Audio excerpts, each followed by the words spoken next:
My parents put me $93,000 in debt to fund their golden boy lifestyle, so I took action and now they're broke and begging for forgiveness. Hey, I'm Ryan, 29, based in Chicago.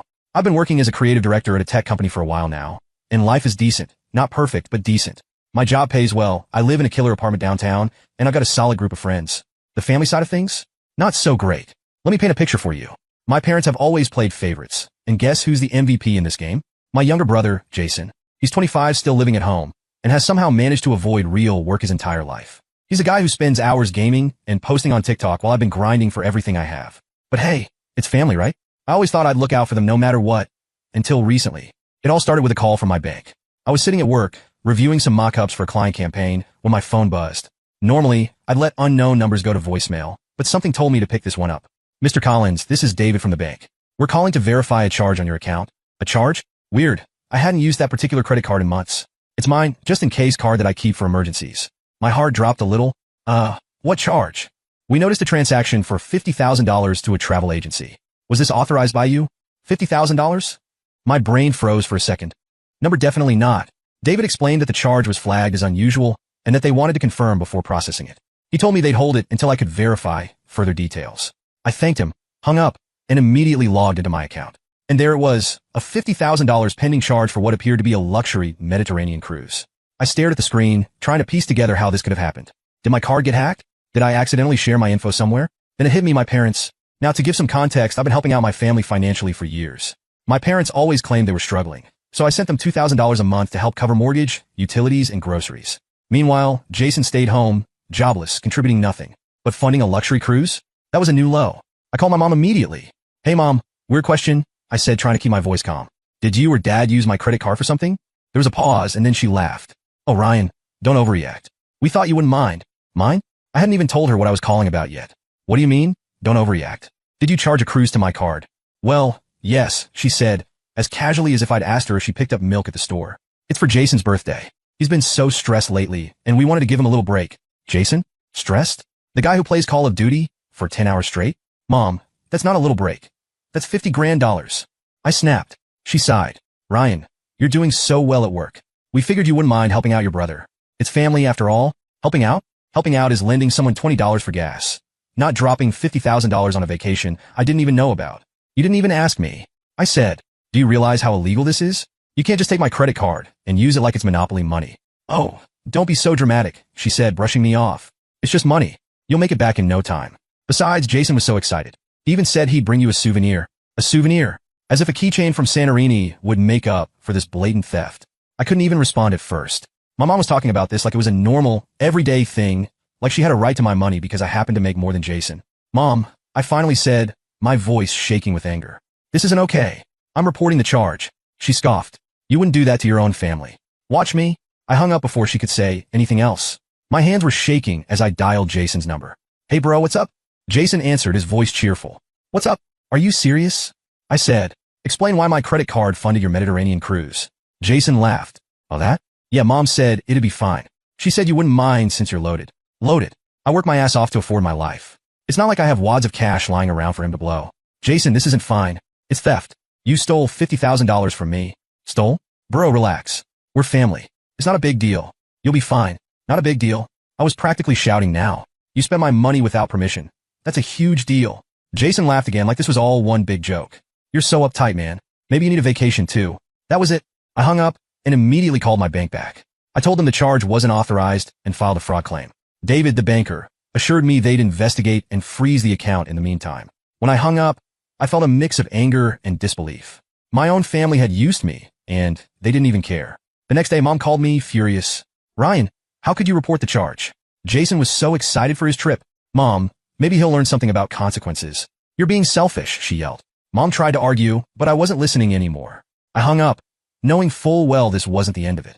I thought the $50,000 cruise was bad. Let's just say it wasn't just a cruise. Buckle up, because this is where things get ridiculous. The day after I filed the fraud claim, I got a call from the bank again. David said something that almost made me laugh, not out of humor, but out of pure disbelief. Mr. Collins, while investigating the $50,000 charge, we noticed additional transactions on the same card. Did you also authorize $23,000 for private tours, $88,000 for luxury hotel upgrades, and another $112,000 for dining expenses? What? I nearly shouted into the phone. David cleared his throat. These charges were made over the past 3 weeks. Would you like to dispute these as well? Yes. Dispute every single one of them, I said, my voice practically cracking from the effort of holding back my rage. By the time I hung up, I felt like I needed to punch a wall or scream into a void. My family hadn't just charged $50,000. No, they'd racked up $93,000 in total. That wasn't just audacity. That was an entirely new level of delusion. Did Jason think he was a movie star? I decided it was time to confront the family, no more beating around the bush. First up, Jason. I called him, and surprise, he didn't answer. So I sent a text, pick up the phone now. A few minutes later, he called back, his tone casual like nothing was wrong. Hey bro, what's up? What's up? Jason, the bank just told me you spent an extra $43,000 on tours and hotels. What the hell is wrong with you? Jason sighed, like I was inconveniencing him. Ryan, why are you freaking out? It's not like I wasted it. I spent it wisely. Wisely? I barked. You spent $93,000 on a vacation you couldn't afford. You're unemployed. How is that wise? Well, I couldn't just take a cruise and skip out on the experiences. What's the point of going if you don't live it up? Oh, I was done. Done with his excuses. Done with his entitlement. Jason, do you even hear yourself? You stole from me. This isn't your money. It's mine. Relax, Ryan. You'll get it back, he said like this was no big deal. You're damn right I'll get it back, I snapped. Next, I called my mom. She answered on the first ring, probably already bracing for the conversation. Ryan, I know you're upset, but... Upset? Mom, upset doesn't even begin to cover it. You and Jason charged $93,000 to my card. $93,000? She said, her voice dripping with condescension. Oh, stop exaggerating. Jason just wanted to have a little fun. You're making this a bigger deal than it needs to be. Bigger deal? I practically growled. Mom, this is fraud. Don't be so dramatic, Ryan. You're always talking about your bonuses and promotions. We figured you could afford it, and that makes it okay. She sighed, like she was tired of mime antics. Ryan, you're part of this family. Family takes care of each other. It's not a big deal. Oh, it's a big deal all right, I said, my voice cold. Because I filed a fraud claim. The bank is reversing the charges and transferring them to Jason. He'll be the one paying for all of this.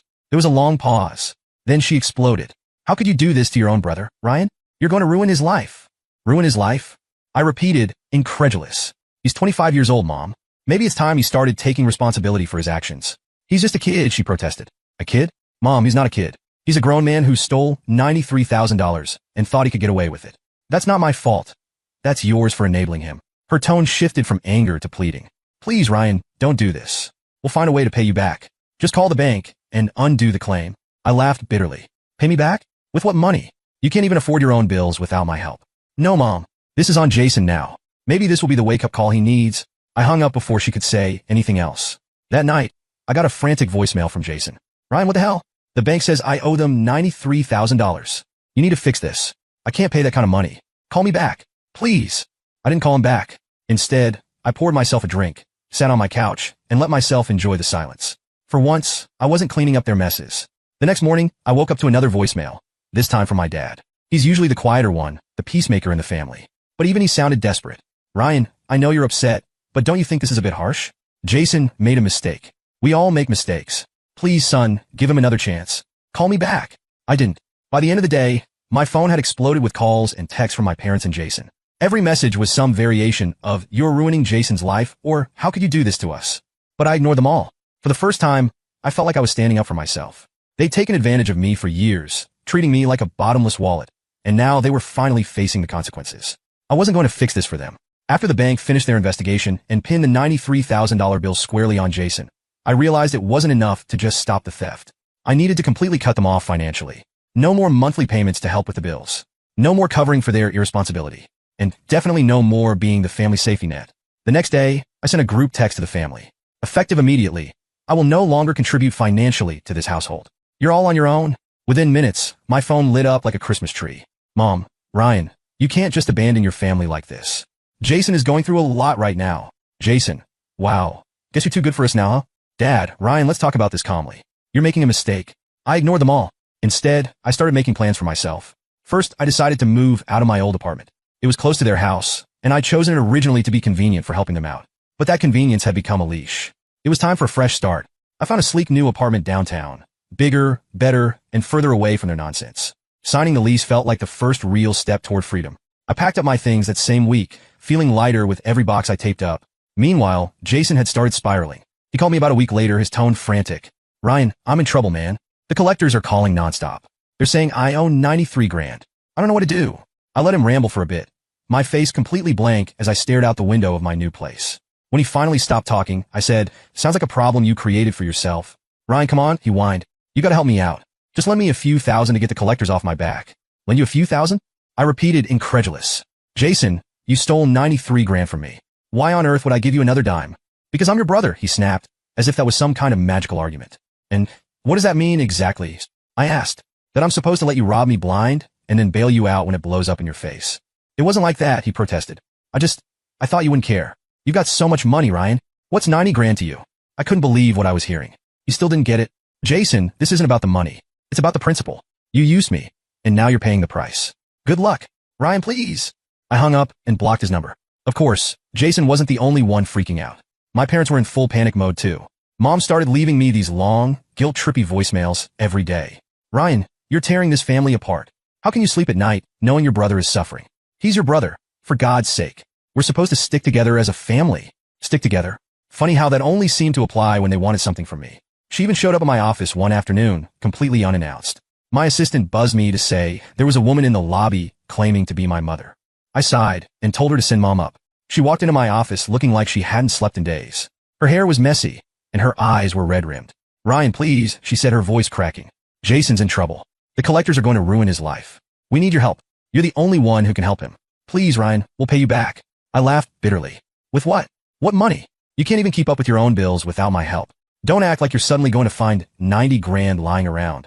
Mom's face crumpled, but I didn't feel any sympathy. She'd spent years enabling Jason, covering for him, making excuses for his behavior, and now she wanted me to clean up the mess. "No, Mom," I said firmly. "This is on Jason. He made his bed, and now he has to lie in it. I'm not fixing this for him. Ryan, please. You're his big brother. He looks up to you." "No, Mom," I interrupted. "He doesn't look up to me. He takes advantage of me, and so do you. That ends now." I knew I'd done the right thing. Cutting them off wasn't easy, but it was necessary. They had taken me for granted for too long, and I wasn't going to let it continue.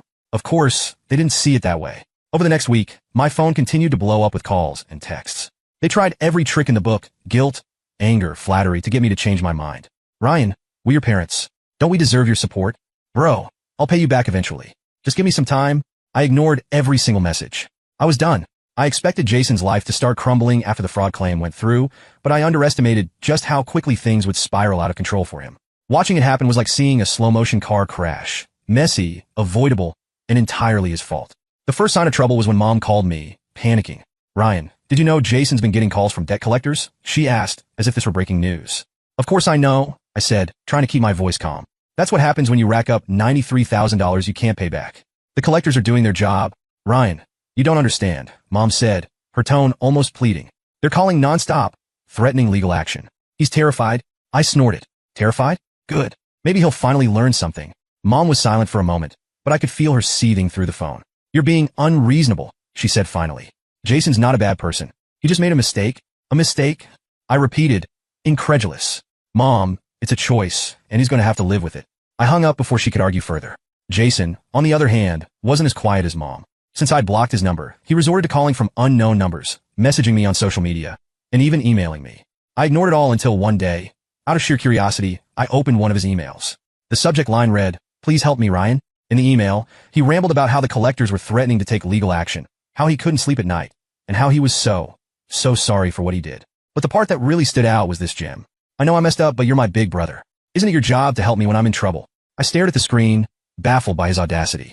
My job? My job was to fix his mess? Where was that written? Last I checked, my job was to live my own life, not act as Jason's personal bailout fund. Still, I decided to respond, not out of sympathy, but because I wanted to set the record straight. "Jason, you're not in trouble because of me. You're in trouble because of your own choices. I didn't tell you to steal my card. I didn't tell you to spend 70 grand. And I'm definitely not going to pay for it now. Stop blaming other people for your mistakes. It's time to grow up."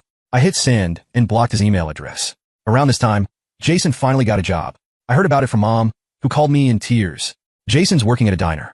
Can you believe that? My poor boy is flipping burgers just to survive. That's more than he's done in years," I said, unimpressed.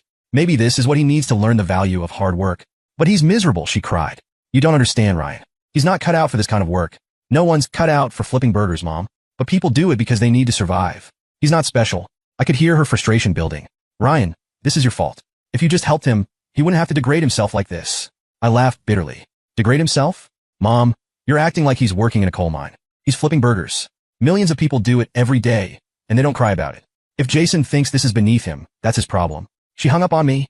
I guess I wasn't saying what she wanted to hear. Jason didn't last long at the diner. 2 weeks later, Mom called me again, this time with even more drama in her voice. Ryan, Jason quit his job. He said it was too demeaning and the manager was rude to him. Let me guess, I said, rolling my eyes. He's back to doing nothing? He's looking for something better, she said defensively. You know how hard it is to find a good job these days. I couldn't help but laugh. No, Mom, I know how hard it is to work. Jason doesn't. He's never had a try because you and Dad have always coddled him. This is the result. Don't you dare blame us, she snapped. We did the best we could. Did you? I shot back. Because it seems to me like you've spent Jason's whole life making excuses for him instead of holding him accountable. Now you're expecting me to pick up the pieces, and it's not going to happen. She hung up again, and I was left shaking my head at the sheer absurdity of it all. The worst part? Jason wasn't just relying on Mom and Dad to fix things. He started burning bridges with his friends too. Apparently, he'd been couch surfing since quitting the diner, but people quickly got tired of his freeloading. I heard through the grapevine, aka my aunt, who's the family gossip, that he'd been kicked out of 2 different apartments in the span of a month. He's running out of places to go, my aunt told me. You might want to step in before he ends up on the street. I shrugged. Not my problem. Jason needs to figure this out on his own. She gave me a disapproving look, but I didn't care. Not anymore. By the end of the month, Jason was screwed. No job, no couch to crash on. No one left to sponge off. Mom and Dad were barely holding it together themselves, and their calls to me became less about guilt-tripping and more about sheer desperation.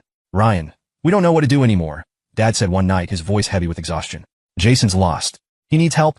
Then help him, I said simply. We don't have the resources, he admitted. That's not my fault, I replied. Dad sighed, and for once, he didn't argue. I think he knew I was right. Jason's fall from grace was ugly, but it was necessary. Jason's fall from grace was ugly, but it was necessary. He'd spent his whole life coasting on other people's generosity, and now that it was gone, he had to learn how to stand on his own. Whether he actually would or not, that remained to be seen. By the time my parents started calling me daily, it was clear they were feeling the full weight of Jason's mess. I'd officially cut off my financial support, and without my regular $2,000 a month, they were struggling to keep up with their bills. Between Jason's debt collectors hounding them and their mounting household expenses, it was only a matter of time before their house of cards collapsed. It started with the voicemails. Ryan, please, we don't know what to do anymore. Jason's debt collectors won't stop calling the house, and we're behind on the mortgage. We need your help. I still didn't answer. Then came the in-person ambushes. One Saturday morning, I was halfway through my coffee when there was a knock on my apartment door. I opened it to find my mom and dad standing there, looking like they'd aged 5 years in the last month. Ryan, we need to talk, Mom said, her voice shaky. I sighed and stepped aside, letting them in. They sat on my couch, fidgeting like they didn't know where to start. All right, I said, crossing my arms. What's so urgent that you had to show up uninvited? Mom's eyes filled with tears. We're losing the house, Ryan, she said softly. We've missed 2 mortgage payments, and if we don't pay by the end of the month, they'll foreclose on us. I blinked, surprised but not shocked. I knew they'd been living beyond their means for years, even with my help. Without my monthly contributions, it was only a matter of time before the cracks started to show. And you want me to fix it? I asked, already knowing the answer. Dad leaned forward, his hands clasped tightly. Ryan, we're not asking you to pay off everything. Just help us get through this rough patch. 1 payment, that's all we need. 1 payment? I repeated, my voice rising. Dad, you're asking me to bail you out again. Do you realize this is exactly why you're in this mess? You've been enabling Jason for years, and now it's catching up to you. Mom started sobbing, but I didn't flinch. We didn't know what else to do, she cried. Jason needed us, and we couldn't just abandon him. And now you're expecting me to do what you couldn't. Abandon my own financial stability to save someone who doesn't even want to save himself. I said coldly. Dad sighed, rubbing his temples. Ryan, we made mistakes. We know that. But this is our home. You grew up there. Doesn't that mean anything to you? It does, I admitted. But it doesn't mean enough for me to throw away my future. You had years to make better choices, and you didn't. I'm not cleaning up your mess. Mom tried one last time. Please, Ryan, we've always supported you. I held up a hand, cutting her off. Stop right there. The only reason I've been able to get where I am today is because I stopped depending on you a long time ago. You didn't support me. I supported you. And I'm done. The silence was deafening. They looked at me like I'd just slapped them, but I didn't care. I was done feeling guilty for standing up for myself. The house of cards collapsed. A few weeks later, I got a call from my aunt, the unofficial family gossip. Ryan, did you hear about your parents? She asked, her voice dripping with concern. No, what happened? I asked, already bracing for bad news. They sold the house, she said. Apparently, they couldn't keep up with the payments after you stopped helping. They're moving into a small apartment near downtown. I felt a pang of guilt, but it quickly faded. Selling the house was probably the best decision they'd made in years. It was a consequence they couldn't escape, and maybe it would finally force them to reevaluate their priorities. What about Jason? I asked, curious. My aunt sighed. Oh, he's still a mess. None of his friends want to deal with him for more than a few days, and your parents can't afford to support him anymore. Good, I said simply. A few days later, I got a text from Mom. It was short and to the point. We've moved into the apartment. It's not much, but it's all we can afford now. I hope you're happy. I didn't reply. Jason spirals further. Meanwhile, Jason's life continued to spiral. Word got back to me through a mutual friend that he'd tried to get another job but quit after a week because it was too stressful. Apparently, he thought the collectors would eventually give up if he just ignored them long enough. I heard through the same friend that Jason had burned through most of his social connections. No one wanted to put up with him for long. His entitled attitude didn't exactly win him any sympathy points, and he was quickly running out of places to go. At one point, he even tried crashing at a distant cousin's house, but they kicked him out after 2 days when they caught him ordering food delivery on their account. Classic Jason. A new reality for my parents. As for my parents, the reality of their new living situation started to set in. They went from a comfortable suburban home to a cramped 2-bedroom apartment in a rundown part of town. Dad had to pick up a part-time job to make ends meet, and Mom, who hadn't worked in decades, was struggling to adjust to their new budget. Every now and then, I get updates from my aunt about how they were doing. Your dad's been talking about looking for a better job, she said once. And your mom's been learning to coupon. Can you believe that? I couldn't help but laugh. Maybe it'll be good for them, I said. They've spent too long living in denial. This might be what they need to finally change. Update. Jason faces the music. My entitled brother Jason didn't pay the collectors, and things went downhill fast. Hey everyone, it's been a while since my last post, and a lot has happened since I cut off my freeloading family. If you've read my earlier posts, you know the deal. Jason stole $93,000 using my credit card for a luxury cruise and all the extras, and I filed a fraud claim. The debt got shifted back onto him, and I cut off all financial support to my parents. Well, turns out when you ignore debt collectors, they don't just go away. Who knew, right? A few months after the fraud claim went through, Jason's brilliant strategy of if I ignore it, it'll disappear finally blew up in his face. The collectors escalated things and took him to court. My cousin Sam, the unofficial family reporter, texted me about it. Jason's being sued. He's losing it. The collectors are going after everything. At first, I wasn't going to get involved, but curiosity got the better of me. I showed up at court that day, sat in the back, and watched as Jason tried to squirm his way out of it. The collector's lawyer was ruthless, laying out every charge Jason racked up with my stolen card. Jason tried every excuse in the book. I didn't know it was real. I was going to pay it back, and my personal favorite, it's not my fault. Honestly, I half expected him to blame the dog for the charges. The judge wasn't buying any of it. Mr. Collins, you've ignored every opportunity to resolve this issue, and the evidence is clear, the judge said. You are liable for the full amount of $93,000, plus court fees. If you cannot pay, the collectors are authorized to pursue wage garnishment and asset seizure. Jason turned ghost white. He started stammering about how he didn't have anything and wasn't trying to avoid it, but the judge just sighed and moved on to the next case. It was oddly satisfying to watch Jason face the reality of his actions. The collectors waste no time. After the court ruling, the collectors wasted no time. Jason's wages, what little he made from his part-time job at a warehouse, started getting garnished immediately. Mom called me about a week later, full of righteous indignation. Ryan, how could you let this happen to your brother? She demanded.